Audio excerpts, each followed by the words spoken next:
All right, welcome back. Let's continue now with Congresswoman Brenda Lawrence, who announced this past week that she will not be running for re-election. When you're the representative from the 14th district, and you, of course, know going in that there's only going to be 13 in the next Congress, you know that change is coming. But Congresswoman Lawrence has decided to make a bigger change than just her district. Congresswoman, it's good to have you back on Flashpoint. I was just asking you a few minutes ago during the break, have you felt any misgivings since you made your announcement? Or are you feeling maybe some relief that the announcement's been made? It's bittersweet. It's like exhaling 30 years in public office where few people recognize the demands that it places on you as a person, the accountability, and how you tell your family, you sit in a second row because my job and my oath is to take care of the people. And oftentimes, I use the example when we had that huge power outage and everybody's home was dark. We had so many crises. I left my family in the dark to go to City Hall to take care of my city. And that's just one example. And so, when you're reading a book, you're always excited when you turn to a new chapter, what's going to happen next? Yeah. So I have that excitement. I have the bittersweet because I've always served, and my anxiety is I want to make sure I find the right place that I can continue to serve with all the experience and knowledge that I have gained over these 30 years. Yeah. Your departure, though, leaves a lot of wrinkles here. First and foremost, I've known you for a long time. I know you do not take for granted at all the fact that you are the only African-American in the Michigan delegation. That had to give you a little bit of pause to leave that position vulnerable. Absolutely. It was an extra burden.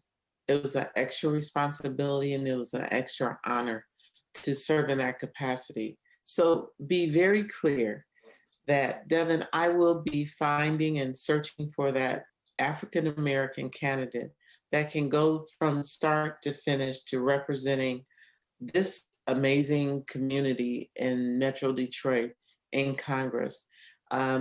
I've gotten a lot of calls, Devin, from people that I knew always wanted to do it to people who you never thought, oh my gosh, you want to run for. And I told someone I must have made it look too easy because, this is hard work. The last 4 years, Devin, under Donald Trump, I didn't sleep a lot at night. It was like a water hose coming in my face every single day. January the 6th, where we were physically, our democracy was attacked. We went to war, we were attacked. And like Nancy Pelosi said, when she came in that room where we were huddled together to be safe, guarded by our Capitol Police, she said, we are at war, we were attacked today, and we're not gonna let them win. We're going back on the battlefield. We're gonna vote to confirm these votes, and they will not win. The thing I said so much about the anniversary of that horrible event was that they didn't win. And that's the thing that gives me hope. And that's what I want to see in the next person of color to represent this. The other vulnerability, though, that you can see that you're a sort of part of now is I believe you were the 25th Democrat in Congress to announce retirement from Congress coming up in advance of midterm elections that are always tough for the party in power in the White House and in Congress. What are your thoughts about the vulnerability of your party now moving forward? I feel the Democratic Party, because being on the ground, being in the rooms, negotiating these last few bills that were transformational for our country, we're very committed. We have strong leadership. Yes, leadership changes, just like we get a new president every 8 years at minimum, but sometimes every 4 years. Our democracy is strong. The Democratic Party, what we stand for, the issues that we're fighting for, our accomplishments with Biden coming in contrast to what we had the last 4 years. I'm strong in my belief that the Democratic Party, because I'm making sure we send another Democrat back, we don't lose the seat that I am not running for, and we're going to do good. It's not going to be easy, Deb. The Well, you must feel there's prediction. a serious struggle ahead here because COVID is still running rampant. We do not have the kind of testing mechanisms in place that Joe Biden promised that we would have when he was running. You've got inflation, prices running amok. You must feel that this is a really tough ask for the party now. I feel strongly that when you look at the transportation bill, when you look at the vaccines, how we were able to distribute and vaccinate the large number of people. And now it's not about access to the vaccine, it's about whether you will take it. When you look at our commitment to getting the schools and our first line workers protected during a virus, and you know, one thing the media does, and a lot of times the general population, they look at the current issue and equate the entire administration on that one issue. But what I can tell you is that Biden is so strong in saying, I'm going to fix this. This is becoming testing. You know, the previous president said, slow the testing down, stop testing so much. And we are confronted now with our commitment to put the vaccine out there to stop the spread. We also need to test so that we can monitor that. And you're going to see some changes within the next couple of weeks that will address that issue.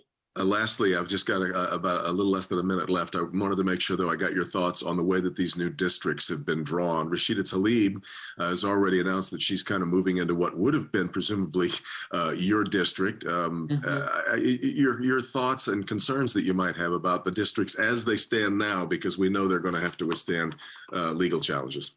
I am so glad, and I support the legal challenge. By law, we are supposed to have 2 voting rights district, which means communities of common interest, communities, and for us, it's minority, majority. 47% is not majority.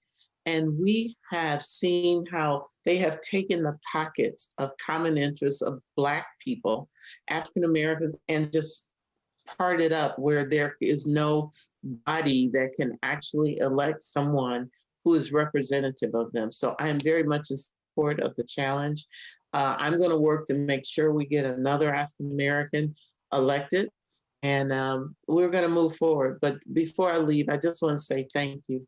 I want to say thank you to all the voters. I want to say thank you to all of the constituents that I represent who had the trust and faith in me to send me to Congress. I always remind you, I'm the little Black girl from the east side of Detroit who didn't have a clear path, didn't have a legacy of a name or family wealth.